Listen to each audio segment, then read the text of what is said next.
Salut tout le monde, j'espère que vous allez bien. Moi, ça va hyper bien. Mais aujourd'hui, je vais répondre à cette question. Voilà, tout le monde, tous ceux qui vont me demander encore des choses par rapport à cette question, je vais toujours vous ramener sur cette vidéo parce que c'est un peu comme fatigant. Pas que c'est à cause de vous que c'est fatigant, mais c'est fatigant de toujours répéter la même chose. Et puis bon, voilà, quand vous êtes nombreux à m'écrire, en tout cas, merci de suivre les vidéos. Merci encore pour tout. Donc, pour cette vidéo, j'ai décidé de parler des avantages et des inconvénients que je connais et qu'il est dit officiellement d'avoir le permis d'études. Donc, avantages et inconvénients des permis d'études. Je ne parle pas, les gars, des résidents, ceux qui viennent en tant que résidents permanents ou ceux qui viennent en tant que financiers ou entrepreneurs ou tout. Je parle juste des étudiants internationaux parce que j'ai le permis d'étudiant international. Je ne suis pas citoyen, je ne suis pas investisseur, je suis étudiant international. Ok, ça on est d'accord sur le point, je l'ai trop répété, je l'ai trop répété. Et donc, ce qu'il faut savoir avant tout, on va toujours commencer d'abord par les avantages. Qu'est-ce qu'il y a comme avantage en tant qu'étudiant international?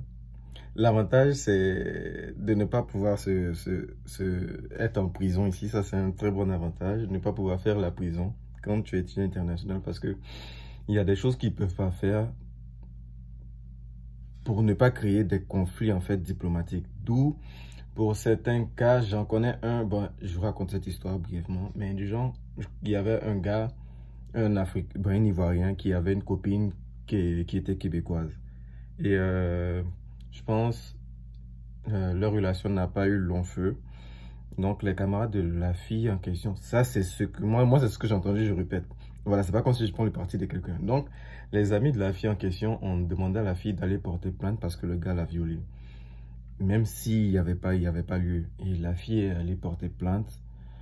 Ils sont venus l'arrêter et ils ont demandé soit il fait la peine, bon, soit il prend une peine ici, ou soit il rentre dans son pays et il décide de ne plus revenir. Il a décidé de rentrer parce qu'il n'était pas, en tout cas, lui, il nous a assuré qu'il n'avait rien fait. Mais il est rentré. Et depuis lors, il est en Côte d'Ivoire, il n'est plus ici. D'où je dis, ça nous permet d'avoir un truc parce qu'on a le choix. Soit on subit, soit on retourne. Et je pense que la plupart des gens ont décidé de retourner parce que c'est pas bon de mourir ailleurs. C'est mieux de revenir chez soi et puis de mourir chez soi. Deuxième point qui est bon, en tout cas, c'est que t'es pas chiffré en fait. T'es pas chiffré, t'es pas coordonné. Dans le sens où tu peux avoir à conduire, pour ceux qui ont des permis, de conduire en venant. Moi, j'ai un permis de conduire en venant. Si par exemple, tu as eu à faire des petites fautes, je pense, excès de vitesse, mais pas excessif, les trucs de stationnement, ticket. En tout cas, il y a des points ils vont pas pouvoir te retirer des points sur ton permis tant que tu n'as pas encore migré sur eux le permis. Donc, ça te donne cette immunité-là. Mais, yo, faites pas n'importe quoi aussi avec, sinon vous risquez d'avoir le permis retiré. Bon, je sais pas si ça c'est possible, mais n'exagérez pas aussi. Voilà. Autre point qui est important à savoir avec le titre d'étudiant international, c'est qu'il n'y a pas un dossier. Tu as un dossier, mais c'est pas un dossier en tant que tel comme celui des Canadiens ou des Québécois. Je sais pas si je me fais comprendre. Bon, j'explique un cas. Quand moi je suis allé faire mes 2 doses de vaccin, arrivé là-bas, pendant les enregistrements, quand ils tapent le nom, il y a en fait une liste de noms de ceux qui ne sont pas vaccinés et de ceux qui sont vaccinés. Mais nous, les étudiants internationaux, nous ne faisons pas partie des 2 listes. Donc, on ne sait pas si nous, on est vraiment vaccinés ou pas. Voilà. Ça, ce sont les avantages qui sont là. Inconvénient, c'est qu'en tant qu'étudiant international, on n'appartient pas à ce pays. Ouais, on n'appartient pas à ce pays. C'est vrai qu'en travaillant, en faisant tout ce qui est nécessaire, on participe à l'économie, on paye nos taxes.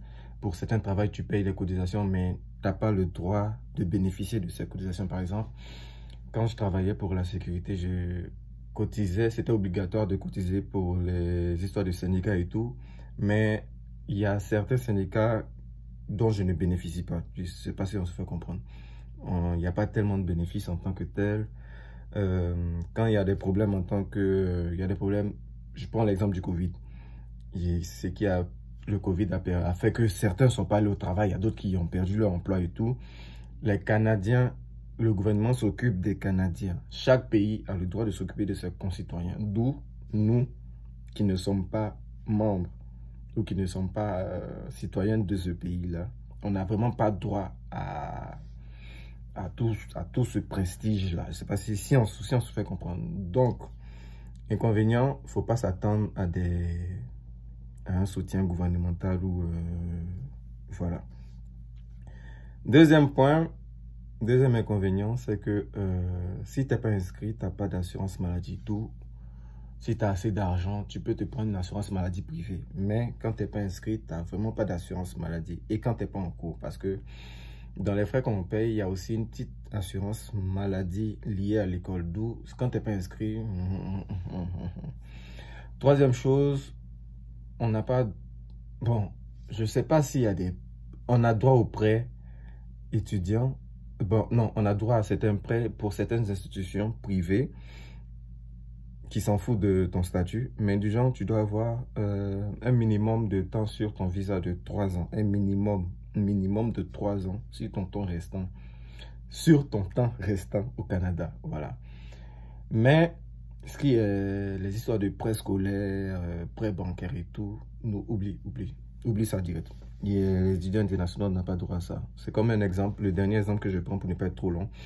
Moi, j'avais décidé comme ça de créer une entreprise au Canada. J'avais commencé les démarches, j'ai eu mon numéro d'entreprise, j'ai fait tout ce qu'il fallait.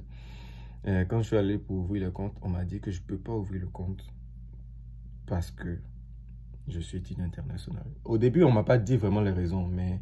après, j'ai eu à discuter avec une personne qui travaillait à la banque, qui était au poste qu'il fallait.